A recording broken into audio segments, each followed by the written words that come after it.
Welcome everyone. This is Pinnacle Professional College, and today we will be diving more into the case study analysis for HPC Limited, and we'll be continuing our discussion on HPC as a company and the industry it operates in.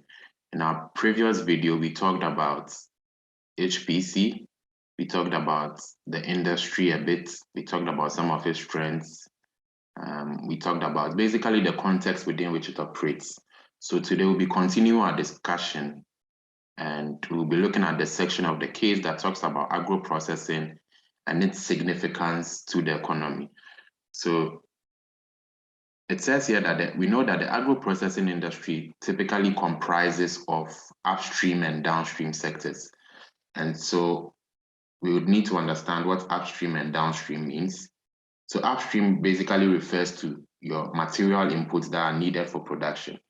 For an organization to produce something, and in the case of HPCs, it will need raw materials. It will need fresh fruits to be able to process into some form of finished product. So the upstream refers to your material inputs, while your downstream, which is the opposite, refers to the products that have to be produced or the outputs that have to be produced and distributed.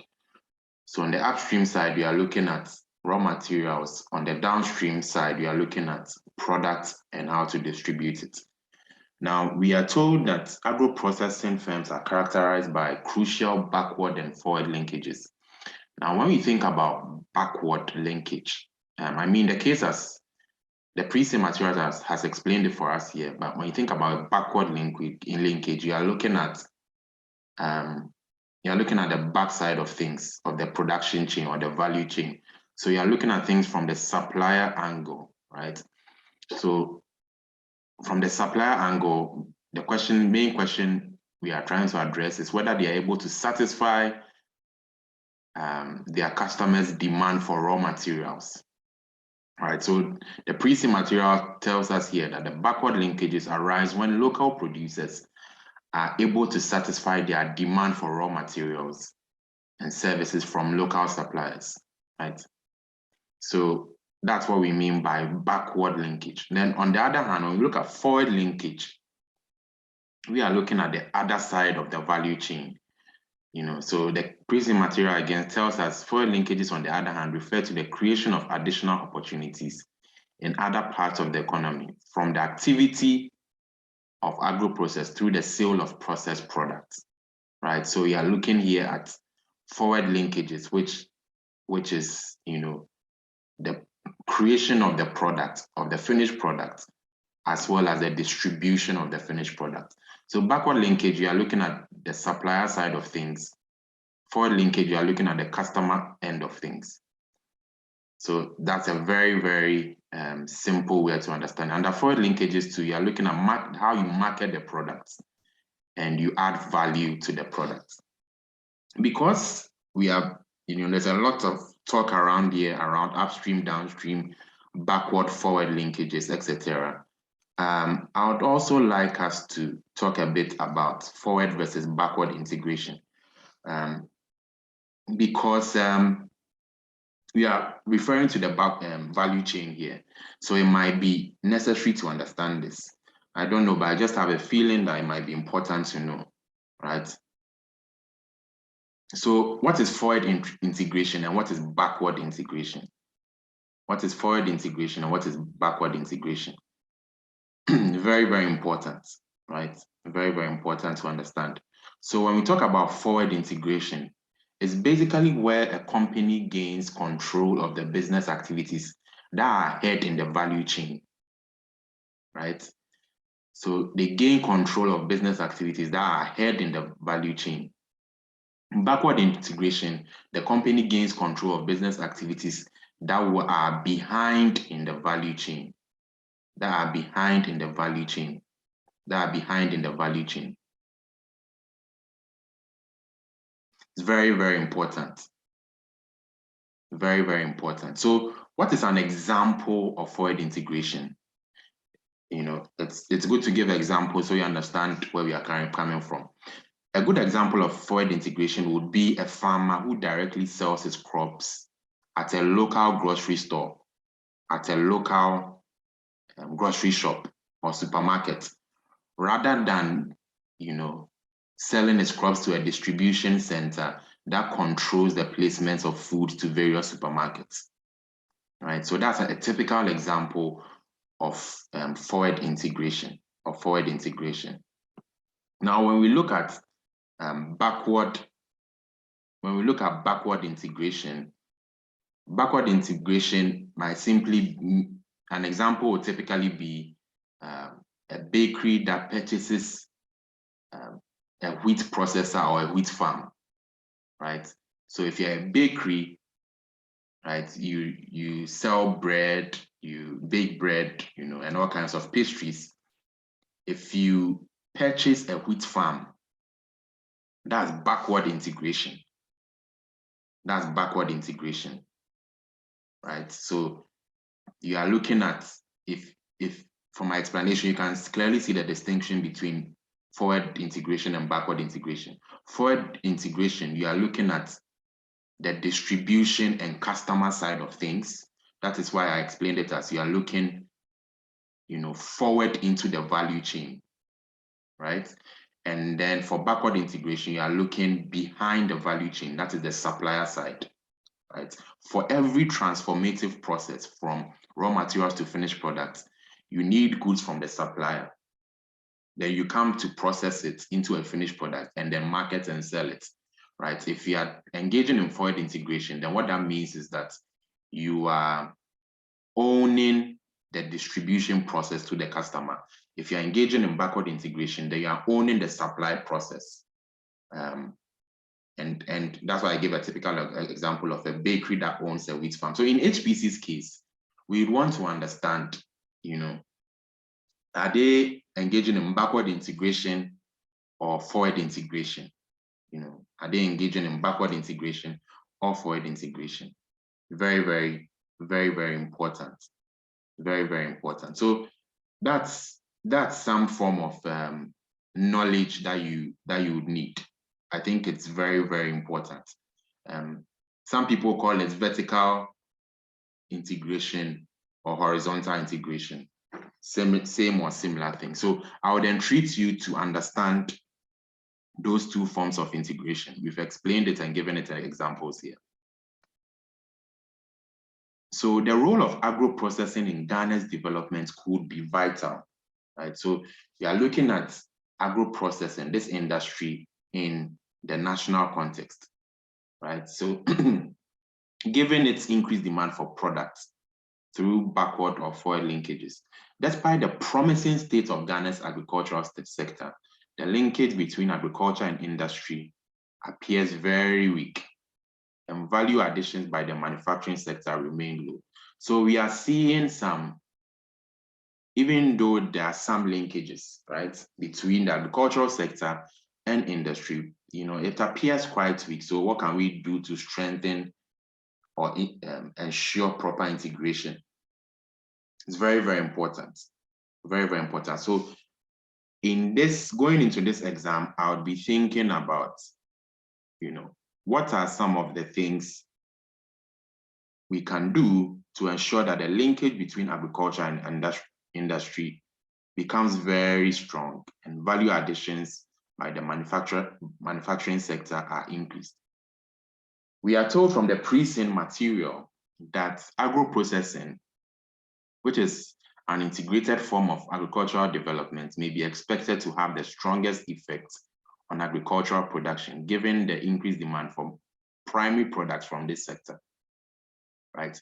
Agro-processing depends heavily on agricultural production, right? So it's important that agricultural production is taken care of to be able to feed the value chain for agro-processing. If the agricultural production sector dies, it affects the agro-processing industry. Very, very important. So here we are looking at the external environment, right? We are looking at the external environment. We're looking at the industry, which is situated in a certain macroeconomic context. It's important to understand the pestle framework here, where we are looking at the political factors surrounding the industry, the economic factors surrounding the industry, the sociocultural factors surrounding the industry, the technological, ecological, and legal factors surrounding the industry. This is important because we are trying to understand how Ghana as a country, influences the agro-processing industry as a whole. Although the agro-processing industry in Ghana is dominated by small and medium-scale players, it continues to play a significant role in the Ghanaian economy. Now, this is very important, right? We realized as we are going through the case that HPC as a company depends on smallholder farms. And we said smallholder farms are basically farms which have, a land size of about 1 to 5 acres or even less. These are small scale farms that, feed HPC with fresh agricultural produce. Now, we also highlighted the fact that as HPC embarks on its expansion efforts, will these smallholder farms have the capacity to be able to fund or to be able to feed them with fresh agricultural produce at that level? And that's a key question that needs to be answered. According to the Ghana Export Promotion Authority, the industry grew at an average of 15% in 2018 to 2020, right? So basically, this agro-processing industry is growing at a rate of around 15%. Around 15%. Now, this seems to be some form of, exciting growth. This seems to be some form of exciting growth. So in understanding this, right, in understanding that the industry has grown 15%, where does agro-processing sit in this whole situation? We are told that a report from the United Nations Industrial Development Organization shows that within the manufacturing sector in Ghana, the agro industry represents about half of the total manufacturing value add. So that's huge. This is a very, very substantial sector for the government, right?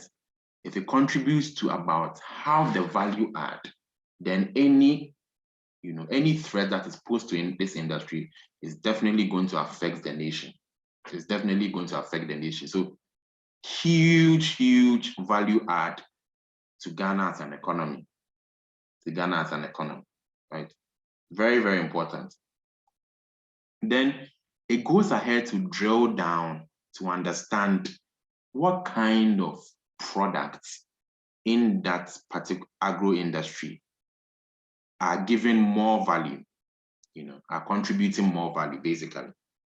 Then we are told that the food and beverages subsector of the agro-processing industry accounted for about 32.5% of total manufacturing value added, right? So we have the industry growing at 15%, right? Then we have the agro industry growing at 54%. Then we have the food and beverages subsector growing at 32.5%. So what does this mean?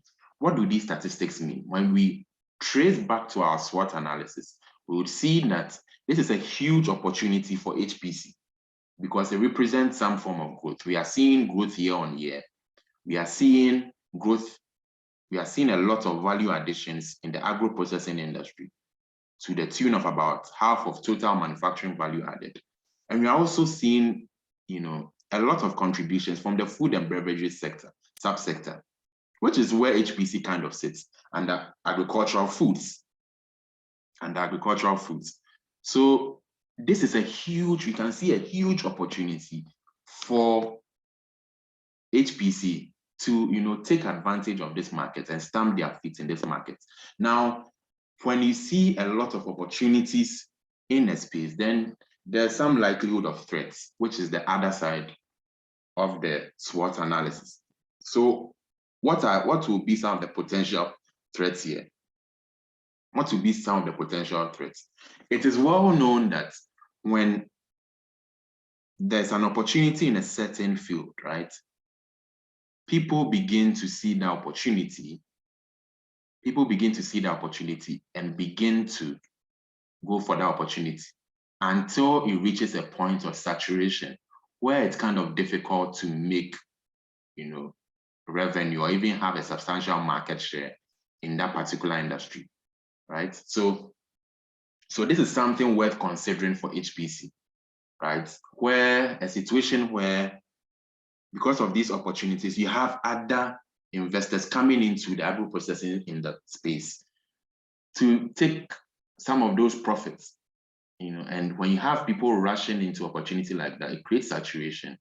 And then the huge profit that existed prior to the invasion of investors tends to dwindle. So we also know that the agro-processing industry is an important source of employment, right? In addition, other civil society groups report that the highest share of employment in Africa is in the agro-processing industry. So you see a lot of opportunity here. It provides employment opportunity. In spite of the lack of national level data on employment in the industry, the agro-processing industry is an important source of employment for the rural people, and especially for women, given that the sector is dominated by women. It's very important, very important. So it serves as a source of livelihood to a lot of people, Now, when we're looking at our, when we are trying to understand HPC as a company, the fact that they are in all the regions in Ghana, one of the things I mentioned was to do some form of, try to expect some form of regional analysis on the P&L for each of these regions, and whether HPC as a company is performing in these regions, and if they are not performing, why? So it says here that the same report found that Brongahafo, Western and Northern regions employ most of the labor force in the industry, right? So why these regions in particular? Why these regions? First of all, in the Brongahafo, Western and Northern regions, you have a lot of, farming is kind of the norm there. It's one of the major forms of employment there. Also, labor in these areas is quite cheap compared to the capital cities, So that it's possible that that's the reason for the fact that we have most of the labor force in that industry. The report also showed that micro agro-processing firms employ about half of the total agro-processing labor force, right? So small agro-processing firms employ about half of the total agro-processing labor force. That's quite huge.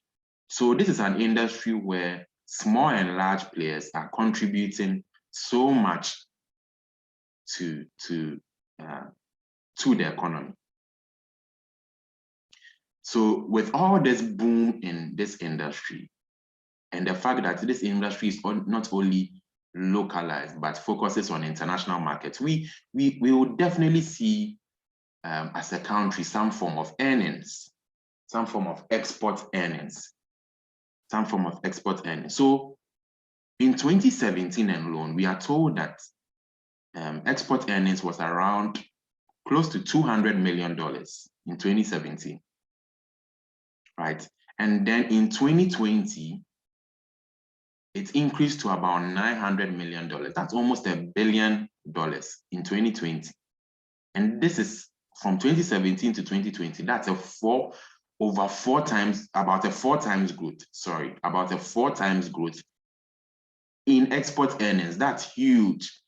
This is a multi-million industry. That generates a lot of income for the country, right? So here, because this is a huge source of revenue for the government, I'll be thinking about national competitive advantage as well. And I'll be thinking about I'll be thinking about the Porter's 5 forces as well.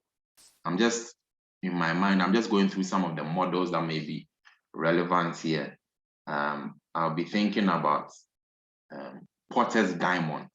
Porter's diamond, yes. I'll be thinking about the Porter's diamond because we are talking about national competitive advantage. To see this huge amount of revenue, then it means that there's a huge opportunity here.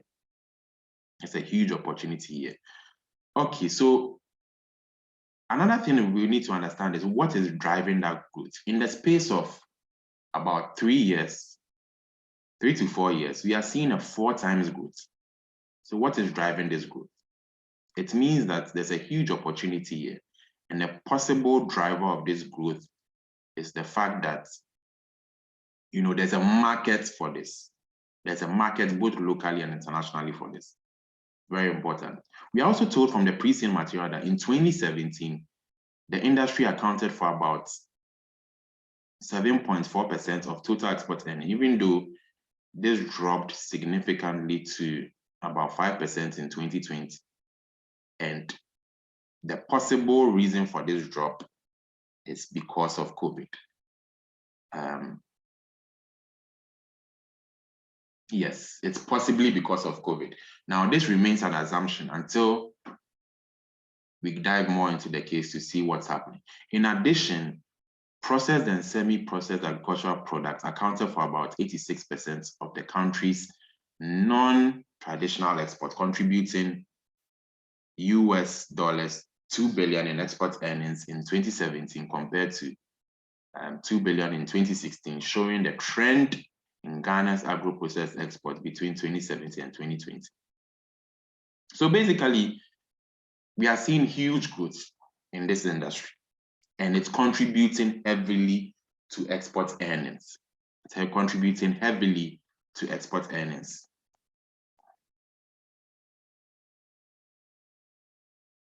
Now, one of the threats in this industry, which must be carefully looked at, is technology, right? There are advanced forms of technology that make processing a lot easier, right? And because there are a lot of smallholder farms, they might not necessarily have access to these technologies, right? And if they do not have access to these technologies, it reduces productivity. Because these smallholder firms might not have the financial capacity to purchase, you know, high capital expenditure intensive forms of technology. It's going to be difficult to purchase, and so they might not be able to rub shoulder to shoulder with multinational agro-processing companies, right? And if that's the case, then they are going to be more labor intensive, right? And if they are going to be more labor intensive, then they are not going to be that efficient. So this is some form of threat to the industry in general. Now let's look at the fruit processing industry. The fruit processing industry. Now, we said here that between the mid-1990s and 2002, remember, when was HPC incorporated? It was incorporated in 1995. So what does this mean? Simply means that we are going to understand, you know, the context surrounding that particular time frame. So Ghana depended on about 4 large food processing companies, right? So HPC came around this time. Where there seemed to be not a lot of large companies at the time. So that was also a good timing for them. As long as they're able to figure out the market and stamp their feet in the market. That was also good timing for them, right? We also know that to be efficient in this industry, it's very capital intensive, right? It's very capital intensive. And people using just labor to do your processing will take time, right? During the same period also, we are told that there was a proliferation of flavored drinks through the use of syrups, which required substantially less startup capital. So there are some companies that found a way around this because it was so expensive to, import technology and invest in capital expenditure, get machines to be able to do the processing. So some companies figured a way around it. So we saw a proliferation of flavored drinks. So we see some competition here. So Porter's 5 forces model will be something to understand here. It'll be something to understand. Very, very important. Very, very important. So, and these flavored drinks required less startup capital. So it was easy for people to begin this, And because of the large number of flavored drinks, the Soft Drink Manufacturers Association of Ghana was formed. The case goes on to tell us that the viability and the perceived shortage of players in the fruit juice industry propelled the leadership of this association to engage local engineers in the manufacture of simple machines and equipment to overcome the huge capital outlay of fruit processing.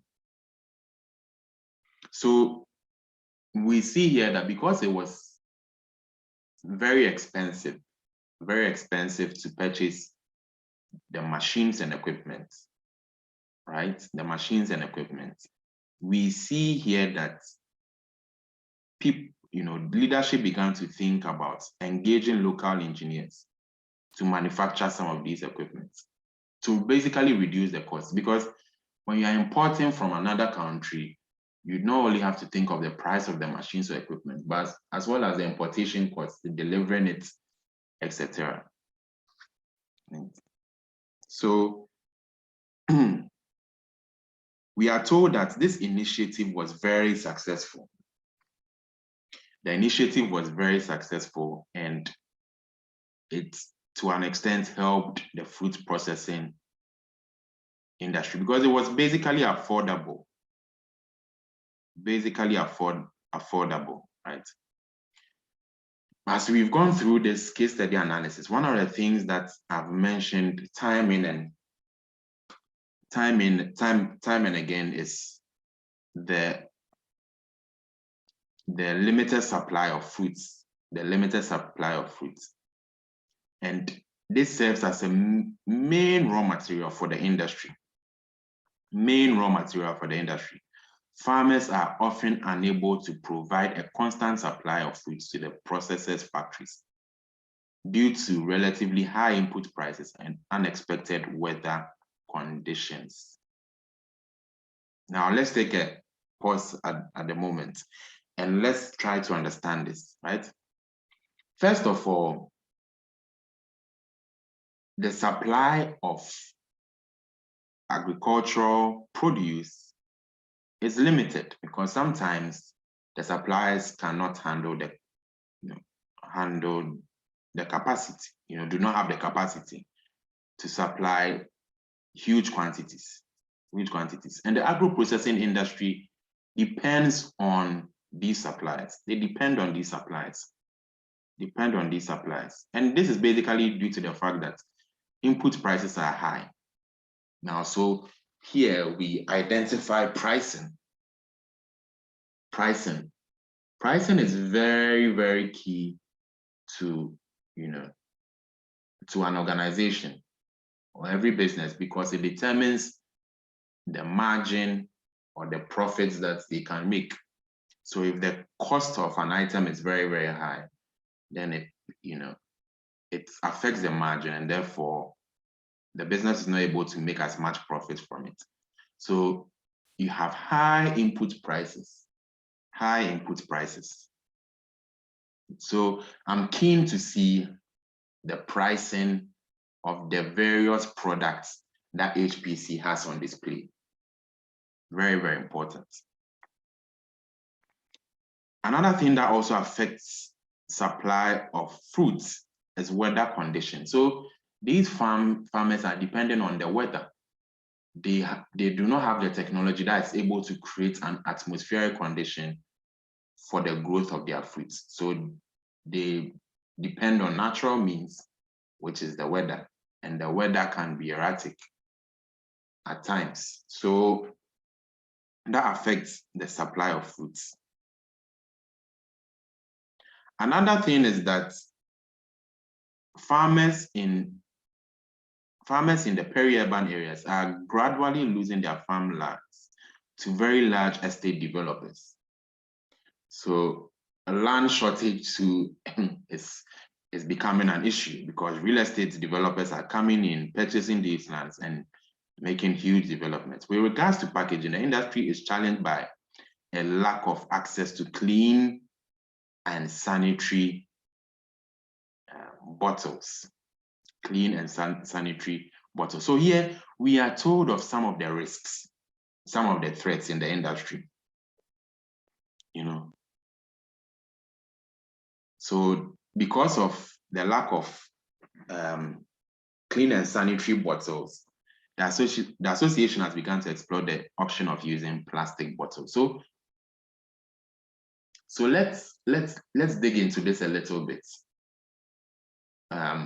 because potentially a question could come out of this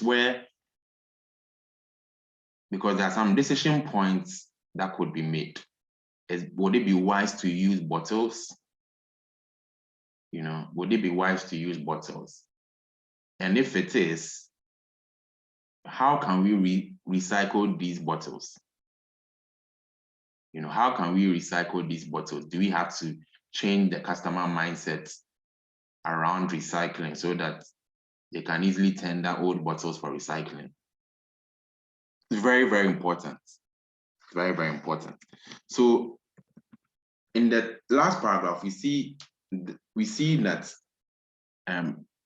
the use of plastic bottles will incur additional costs. So there are a lot of challenges along the value chain. First of all, suppliers sometimes cannot meet the demand for the fruits because they are not able to produce more, and also input prices are high. On the customer end too, packaging is a challenge, right? They do not have access to clean and sanitary bottles. So what are other forms of packaging that might be helpful in this case?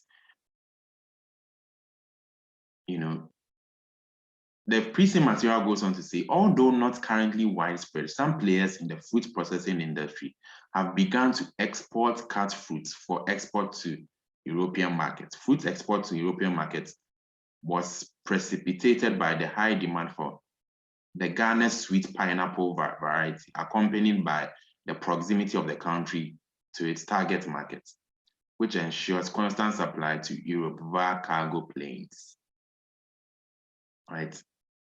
So again, very crucial. So as part of one of the selling points for this industry, or the product that has high demand in the European markets, is the sweet pineapple. It's a sweet pineapple. So this is a revenue generating product, and it's been able to permeate into the European market because there's some form of taste and preference for that market. Now, when you are moving products from Ghana into the European market, obviously it's going to come at a cost, especially if you want some form of efficient transportation. Now we are told that these sweet pineapples go in the form of cargo planes, right? And cargo plane is expensive. It's expensive. It's very, very expensive. So what is going to happen is that it's possible that the sellers in this agro-processing industry will put this transportation cost on the total cost of the produce they bought plus a margin, right? And therefore this tends to increase the price. And the question we need to be asking ourselves is the price going to be competitive enough? considering the fact that we are using cargo planes, which is an expensive option. There is a cheaper option, which appears to be, sea transportation. Sea transportation. And sea transportation is also efficient as well. It's also efficient as well, but probably might take a lot more time compared to, using air. Right. So in this last section, which is the fruit processing industry, we've identified some opportunities and threats in this industry. We've identified some opportunities and threats. Some of the opportunities are, the growth in the industry, the growth in the food and beverages sector. Another opportunity we are seeing is that there's huge contribution to employment. It seems to be a source of livelihood for a lot of people. Some threat is the limited supply of fruits due to dependence on weather and as well as high input prices. Transportation costs could also be a threat if we are not able to put in place measures to find alternative means of efficient transport. Now let's move on to another section of this. Factors that will influence HPC strategy for expansion. Now, a consultant has been hired by HPC to come out with a strategy to propel HPC's expansion drive. So HPC is looking to expand, go into new markets. We define corporate level strategy as, what markets to enter into and how to do that. The following are extracts from the report. So this is the consultant report. The consultant report highlights a few things. It highlights, number one, capacity building. To be able to expand into other markets is going to require some form of capacity building and training at the international and national levels. So here we are looking at people and their development. People and their development. Very, very key. So that's what essentially is talking about, to up the knowledge and skills, essentially about the new technologies as well as the best practices in the industry. And that's likely to cascade into improved production or productivity. So capacity building is key. So the question I'll be asking myself is people, people. One of the things that we see a lot is as opportunity begins to increase in a particular industry, you have more people investing in that industry. And then since there might be, a finite number of willing employees in that industry, what they tend to do is to push for higher wages. Another implication of this, of the activities in this industry is that because they employ new technologies and it's capital intensive, sometimes it leads to loss of jobs because sometimes the machines will replace human efforts, and so that can also affect employment to an extent. So the consultant has talked about capacity building. Another thing is supply of pineapples. Supply of pineapples. Sweet pineapples is a huge product, especially on the international market for this industry. So the supply of pineapples is dominated by small-scale farmers who operate on approximately 1 to 5 acres of land. We already discussed that smallholder farmers have a land size of about 1 to 5 acres. Very, very key. Very, very key. Now, the main thing here is that if the supply of pineapples is dominated by small-scale farmers, what we need to understand is capacity, and how this pineapple get to the final consumer. Market women here play a crucial role. They play basically a middleman role where they take the risk of transportation between the farm and the final consumer. Between the farm and the final consumer. Alternatively, they may also supply pineapples to various processing plants. Once processed into juice or pulp, products may be sold in the local markets through retailers. So these are various channels through which pineapples are sold.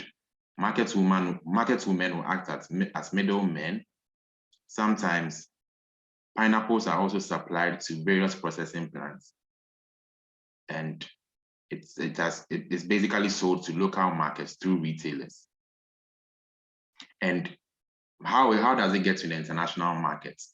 It gets to the international market through the services of exporters, which sometimes may include large commercial farms, right? So again, we are diving into the consultant reports as part of HPC's effort to drive expansion. Number one, they need training and development of people. Number two, find very, very efficient channels for supplying pineapples to both the local and international markets. Sustainability. Within the last 10 years, many fruit processing companies have ceased operations. So we are talking about sustainability. How sustainable is this business, right? How sustainable is this business? And let's look at the challenges, challenges around sustainability. So we realize here that these companies were engaged in production of the following products: pineapple juice, orange and pineapple concentrates, etc. Now, why did these companies collapse? Why did these companies collapse? Delays in payments by importers and retailers resulting in cash flow issues. So a huge problem is cash flow. A huge problem is cash flow. So when I hear cash flow, I would definitely pick my strategic case study notes and try to understand how a cash flow forecast works, right? A cash flow forecast works. So that's something that you must keep at the back of your mind, all right? So they had cash flow challenges, and sometimes even defaults in payments,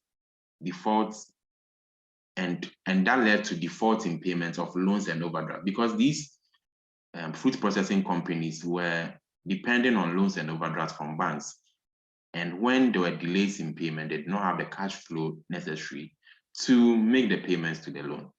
Products not well known on the market led to higher advertising costs. So apparently, one jingle on a radio station cost about 5,000 Ghana cedis, which is about $1,000 every week. Every week, you spend about $1,000 to make a jingle on the radio. That's very, very high cost. So I'm keen to understand the P&L, the profit and loss of HPC as a company. What are their costs? How does their cost structure look like? What are the different activities or line items in their costs? Because if you are spending 5,000 Ghana cedis a week, if you do that multiple times a week into a month, that's huge. Advertising cost alone is huge. And are there other efficient ways of advertising than going on radio? And why radio as a means of advertising? Why not online? And why not other, other creative forms of advertising that we have these days? Imported fruit juice brands, on the other hand, are vigorously advertised, hence have high patronage compared to local brands. So here we see the clash between imported fruit juices and local fruit juices. Imported fruit juices have, the financial wherewithal to be able to advertise and put themselves in front of the customer. And local fruit processing companies do not have that. And so that has caused, imported fruit juices to be much known in the market, unfortunately, to be much known in the market. So there's some form of foreign influx here. As I mentioned, anywhere there's an opportunity, you see a lot of people rushing into that space to make profits in that space. We are also told that the seasonality of fruit supply, limited availability, and high cost of packaging materials also is a problem. Also is a problem. Managerial issues as well as theft of finished products by staff and high cost of loans for long-term investments. Right, so these are the many challenges. These are the many challenges that we see: managerial problems, theft, high cost of packaging, high patronage for imported brands. These are all challenges. These are all challenges, and even weaknesses, or even threats, or even threats or weaknesses. So this is very crucial. This is very crucial. So by now you should know that. There are some models you should know. Number one is SWOT analysis. Number two is Porter's diamond. Number three is Porter's 5 forces. Number four would be the Pestel framework. And I'm also thinking the McKinsey 7S model. The McKinsey 7S model, which talks about strategy, style, staff, etc. It will help you shape your analysis of this case. If you haven't watched my lecture on strategic models, please do so. We are told here that some of these food processing companies, are trying to revamp their operations because they are getting loans from Ghana Exim Bank, which intends to support local companies. So some of these companies are trying to come back into the space. So sustainability, how does it impact HPC? How does it impact HPC? Main thing here is we are seeing foreign influx of imported brands, and that probably would have an impact on HPC as a company, because these companies are aggressively advertising, and that's what, and they are keen on gaining some market share or grounds in the market. Now, in as much as we see all these challenges, what is the potential of the fruit processing business? What is the potential? What is the potential of the fruit processing business? Now, offhand, let's think about this. I mentioned that because of national competitive advantage, looking at Ghana within the context of the agro-processing and agricultural industry, we need to understand the national competitive advantage model, the Porter's diamond. The Porter's diamond. If you haven't looked at the Porter's diamond, please do so. I'll just touch on it briefly here, and then we can continue with our analysis. So the Porter's diamond is basically, a model that assesses national competitive advantage. There are 4 areas to Porter's diamond. Number one is demand conditions. So what's the demand in the market? What's the demand in the market? We can situate this in the agro-processing industry. We are looking at related and supporting industry here as well. That's also another dimension of the Porter's diamond. Please take note of this. So you have related and supporting industry. A typical example of a related industry is the agricultural industry that supplies fresh fruits products to the agro-processing industry for processing, right?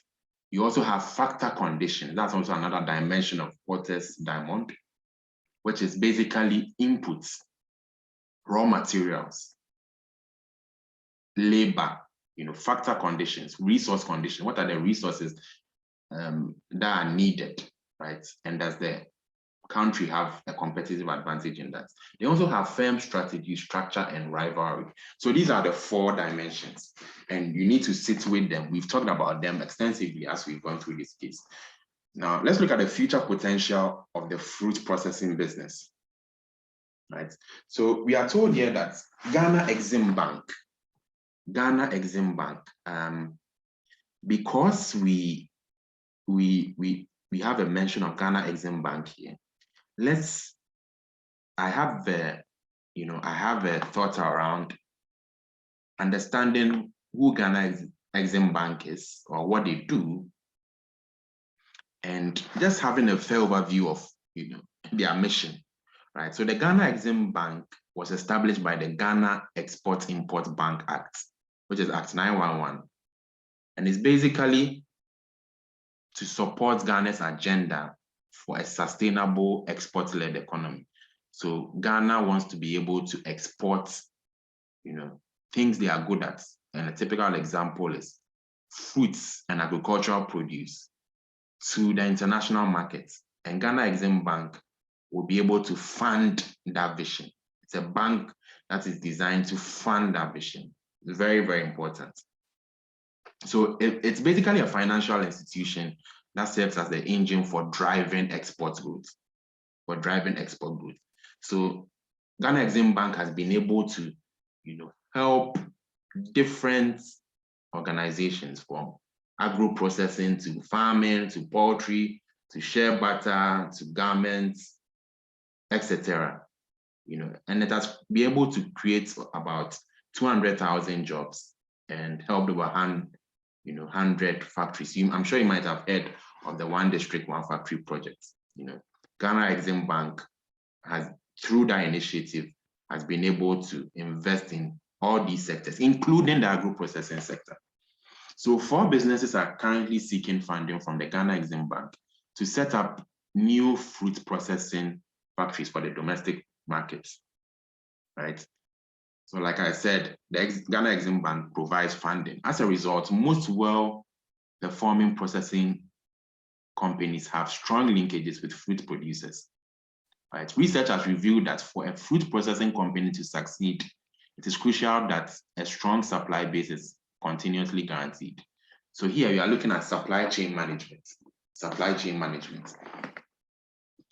You are looking at your suppliers and how well they're able to feed you or give you good quality produce so that you can be able to process it. So one of the key values of HPC is to build relationships. Building relationships with suppliers help them to give you good quality produce. But we see that for smallholder farmers, and even one of the key problems in this industry is a constant supply of produce, right? Because of factors like high input prices as well as dependence on weather. Ghana has imported about $20 million worth of fruit juice for domestic consumption, right? So Ghana itself imports fruit juice for domestic consumption, about $20 million in 2018. Only 28% of total domestic demand is produced in the country. Only about 30% of total domestic demand is produced in the country. That's a huge challenge, right? That's a huge challenge. If Ghana is importing fruit juice, that's a problem. Why can't we grow our own fruit juice sufficient enough for domestic consumption? So there's a potential for, that's an opportunity. There's an opportunity for increased fruit production for the domestic market. And that's why Ghana Exim Bank is seeking to fund agro-processing to be able to, meet this demand gap. The major export destinations of fruit juices from Ghana in 2018 are the EU markets and regional trade, mainly in West Africa. About 45% of exports valued at 5 million were shipped to Netherlands in 2018. In terms of regional trade, Burkina Faso and Nigeria were the major destinations of Ghanaian fruit juices, right? Ghana imported about 40% of its fruit juice for local consumption from Spain. So we import from Spain, followed by South Africa, Belgium, and the US. Now that's very, very interesting. We export to Europe. we export regionally to Burkina Faso and Nigeria. Now, when you're exporting, one of the things you should think about is these countries might also be thinking of self-sufficiency. So what if, let's say, Nigeria begins to grow or increase production of fruit juice? Then it decreases dependency on importation from their side. And if they reduce imports from Ghana, then Ghana is going to lose revenue, right? So that's the exposure. That's the exposure that is possible, right? Because different countries change their policies around agro-processing. So let's say Burkina Faso wants to begin to increase its production of fruit juice, then it might not depend on Ghana for imports or for getting fruit juices into the country, because they want to be self-sufficient, right? And Ghana also imports from these different countries to meet demand. So there's a huge opportunity for increased production, huge opportunity. We are also told that we are given some numbers here, which is anytime I see numbers, we need to pay a lot more attention to it. To meet the domestic demand for fruit juice and juice concentrates for blending for some local companies, Ghana's imports increased from 60 million in 2014 to 100 million in 2017. So importation is increasing. Importation is increasing. It's increased by almost double in 3 years. By almost double in 3 years. And that's huge. That's huge. That's huge. Ghana wants to get to a place where we are self-sufficient with fruit production. Now, in the PESTEL framework, one of the key items is sociocultural factors, right? Here we look at things like, changes in taste and preferences, etc. So we see here that awareness creation on healthy eating is becoming a thing. So that's a change in the taste and preferences of the people. We are seeing a growing middle class, booming street vendors who are producing fruit smoothies for consumption, contributed to the high demand. So people want to eat healthy, people want to eat healthy. So that's a sociocultural factor. And it's making people, get more and more fruits, and that's causing the increase in demand. And also, if you look at it from a real estate point of view, hotels are also demanding for fresh fruits. They're also demanding for fresh fruits. And so it's all overall contributing to the high demand. Now, before we end this lecture for today, let's look at the last paragraph. Then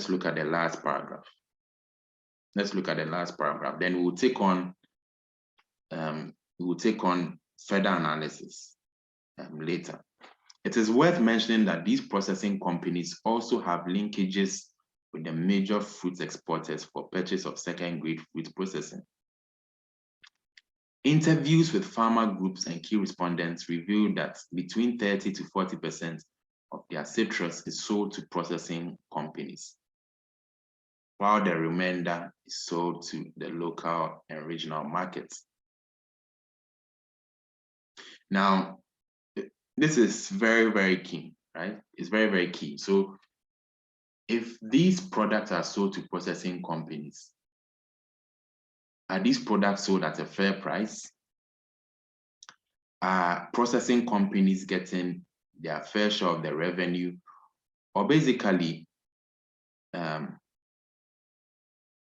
these fruit exporters are taking advantage of these processing companies by negotiating hard with them to lower prices, and they put on very high margins and sell to the international market. Is that what is happening? Because if they are selling 30 to 40% of their citrus and mango to these companies, then it's worth understanding, the prices that are being agreed upon. Very, very important. Very, very important. Very, very important. We've already talked about some of the things, some of the costs that these companies incur, right? Costs include transportation costs, harvesting, etc. So this is where we'll end today's lecture. If you haven't subscribed to this channel, please do so. And thank you for watching and have a good day.